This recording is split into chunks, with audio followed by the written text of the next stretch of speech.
Today was crazy, no doubt about it, because after 7 years of foreplay and with just 2 votes to spare, the House Republicans successfully passed a bill to repeal Obamacare, which could mean more than 20 million Americans would no longer have health insurance.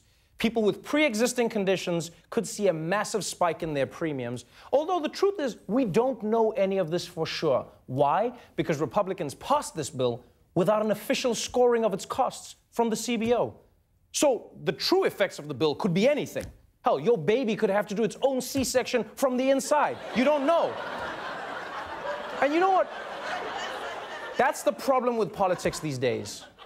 Republicans cared less about the bill's quality than the optics of getting a bill passed. And we know that they didn't like this bill because they kept on telling us. It's not the most perfect bill, but nothing's going to be perfect.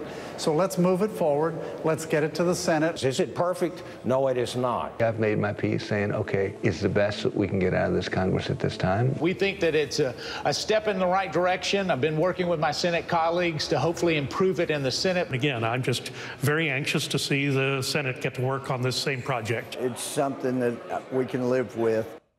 Something we can live with? That's a particularly poor choice of words. Right now, there's someone with cancer watching that going, who the f*** is we? Because the big difference between the bill the House passed today and the one that failed 6 weeks ago is that this one is even worse for people who are most vulnerable. Basically, Republicans said, hey, all the poor and sick people, what do you need? All right, psych. The current bill phases out the expansion of Medicaid and allows states to opt out of the requirement that insurers cover basic health services like maternity care, mental health treatment, and even ambulances. Yeah.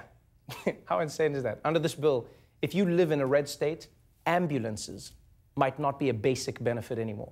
Now, when you get injured, you get picked up by a taxi with a bachelorette party on the roof. That's all that's going to happen. They'll be, woo!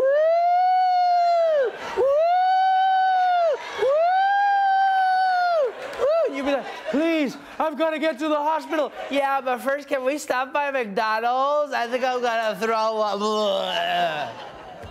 And you know what? It gets even worse. Because right now, Obamacare doesn't let insurers raise rates for people with pre-existing conditions. But with this bill, their rates could go way up.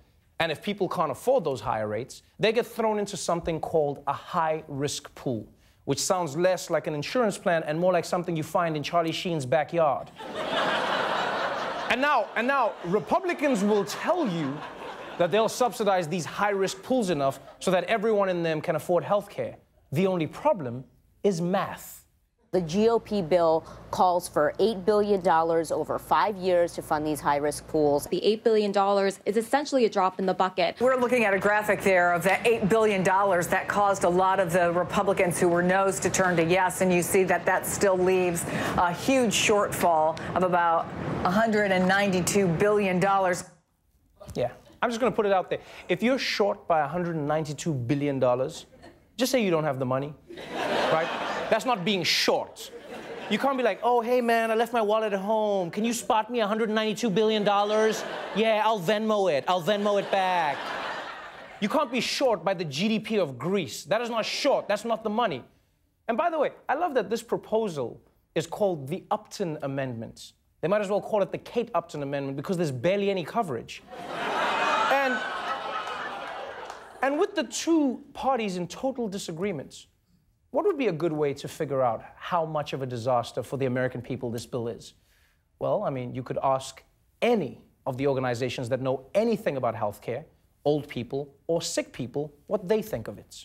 The plan has been panned by most major interest groups, including the American Medical Association, the AARP, and the American Cancer Society. The American Lung Association, the Heart Association, the Diabetes Association, the March of Dimes. The National Rural Health Association opposed to this bill. The American Thoracic Society opposed to this bill. The Academy of Nutrition and Dietetics, the National Organization for Rare Disorders, and the National Coalition for Women with Heart Disease. Almost every group is against this bill. The American Cancer Society, the AMA, the AARP, the AA, double batteries, AAA, Triple H, H&M, and Preparation H. And they know a pain in the ass when they see one.